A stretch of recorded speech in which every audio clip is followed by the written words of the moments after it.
پراسرار اور انوکھے واقعات لے کر آپ کی بہن آپ کی خدمت میں حاضر ہے۔ آج جو واقعہ میں آپ کو سنا رہی ہوں وہ خواب کے اوپر مشتمل ہے۔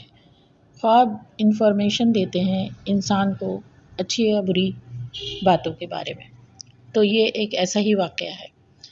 تو آئیے میں آپ کو واقعہ سناتی ہوں۔ میری شادی 1979 میں ہوئی۔ اس وقت سے آج تک ہم نے جادو ٹونا، جناتی سحر، سفلی اور حسد سمیت بے پناہ مسائل آزمائشیں جھیلیں اور اپنے والد صاحب کی 2 نصیحتوں پر ساری زندگی عمل کرتی رہی۔ ایک یہ کہ نیت صاف منزل آسان، اور دوسری یہ کہ کر بھلا ہو بھلا۔ ان 2 سنہری باتوں پر ہمیشہ عمل پیرا رہی۔ حاسدین نے طرح طرح سے ستایا، مگر میں نے ہمت نہ ہاری اور اپنے مسائل کے حل کے لیے کبھی غیر شرعی راستہ اختیار نہیں کیا۔ میرے ساتھ شروع سے ہی اللہ کے فضل سے مستقبل میں پیش آنے والے خطرات اور لوگوں کی اچھی بری نیتیں بھانپ لینے کی صلاحیت تھی۔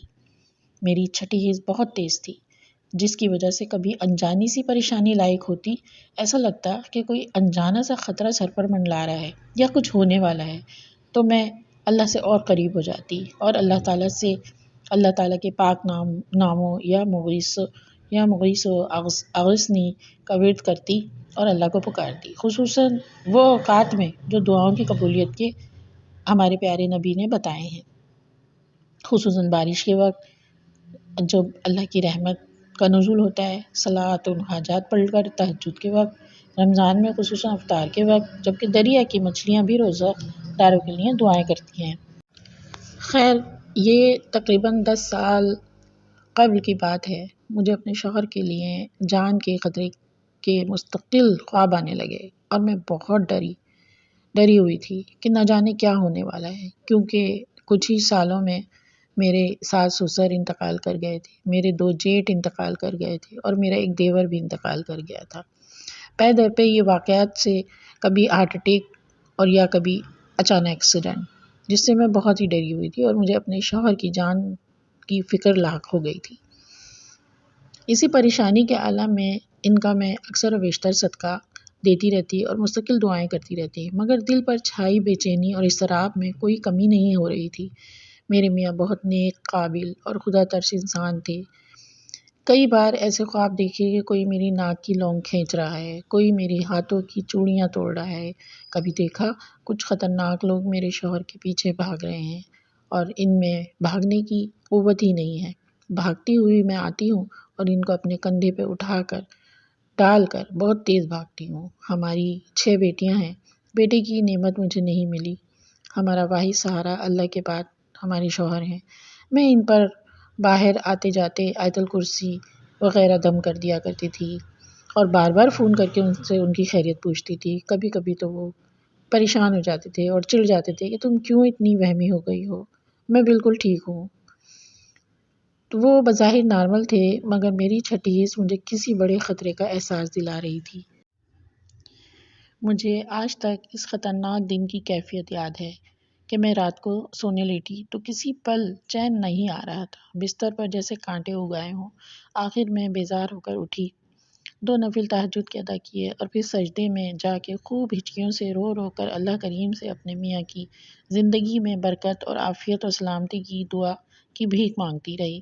اگر ان کے لیے کوئی پریشانی کی بات ہے تو میرے مولا میری دعاؤں کے صدقے میں وہ پریشانی دور کر دے۔ میرے دل کی جو شدید بے چینی ہے یا رب اسے دور کر دے اور میری بچیوں کے سر پر ان کے باپ کا سایہ سلامت رکھ۔ اسی طرح روتے بلکتے مناجات کرتے مجھے سجدے میں ہی نیند آ گئی اور میں جانماز ہی پر سر رکھ کر سو گئی۔ مجھے اللہ کریم نے ایک بہترین خواب دکھایا جو میں کبھی نہیں بھول سکتی۔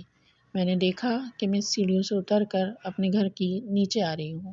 لاؤنج میں خاندان کی عورتیں بیٹھی ہوئی ہیں، ایک طرف میری دونوں جٹھانیاں بیٹھی ہیں اور 2 عورتیں ایک طرف کھڑی ہو کر باتیں کر رہی ہیں اور کہہ رہی ہیں کہ یہ 2 دیکھو جٹھانیاں اس کی تو بیوہ ہو چکی ہیں اور اس گھر کی بہویں تو بہت ہی بد نصیب ہیں۔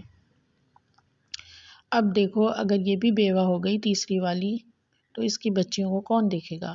یہ سن کر میں تڑپ کر نیچے آئی۔ میں نے دیکھا کہ میرے میاں بے حس و حرکت لیٹے ہوئے ہیں اور آنکھیں بند کیے ہوئے ہیں۔ پھر میں بہت روئی تڑپی، آسمان کی طرف ہاتھ اٹھا کر اللہ سے خواب میں ہی میں بھیک مانگ رہی ہوں، میرا اس کے سوا کوئی سہارا نہیں، مالک ان کو زندگی بخش دے، میری معصوم بچیوں کے سر سے سایہ نہ چھین۔ میری تڑپ صدائیں آسمان کا سینہ چیر کر اللہ کے حضور پہنچ جاتی ہیں۔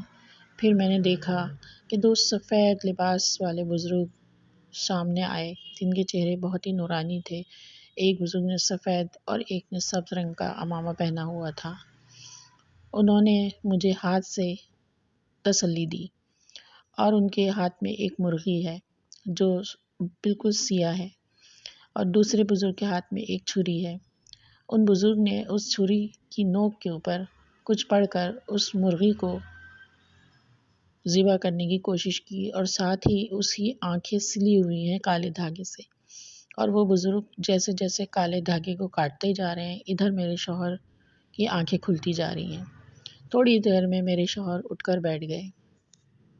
دوسری طرف ان بزرگ کے ہاتھ سے وہ سیاہ مرغا نکل کر کہیں بھاگ گیا۔ میں نے ان بزرگ کا خواب میں ہی شکریہ ادا کیا۔ اپنے شوہر کی حالت کو بہتر دیکھ کر میں اللہ کا شکر ادا کرنے لگی۔ اسی وقت میری آنکھ کھلی تو میں سجدے میں ہی سو گئی تھی جانماز پہ۔ میں اٹھی ہوں تو اذانیں ہونے لگی۔ میرے دل کو ایک قرار سا تھا، اور میں نے محسوس کیا کہ میرے ارد گرد ایک خوشبو مہکی ہوئی ہے۔ میں سمجھ گئی کہ یہ میری اللہ تعالیٰ نے روحانی مدد کی ہے۔ جس طرح مجھے خواب میں انفارمیشن دی گئی کہ میرے شوہر کے اوپر کسی قسم کا کوئی جادو وغیرہ کیا گیا تھا، تو خواب ہی میں مجھے اللہ تعالیٰ نے روحانی مدد کے ذریعے انفارمیشن دی کہ میری دعاؤں کی بدولت، میری قبولیت کی دعاؤں کی بدولت اللہ نے میرے شوہر کو زندگی بخش دی۔ تو کبھی کبھی ایسا بھی ہوتا ہے کہ خوابوں کے ذریعے بھی اللہ تعالیٰ مشکلات ٹال دیتا ہے، اور دعاؤں کے اثر کی بدولت بھی ہمیں نواز دیتا ہے۔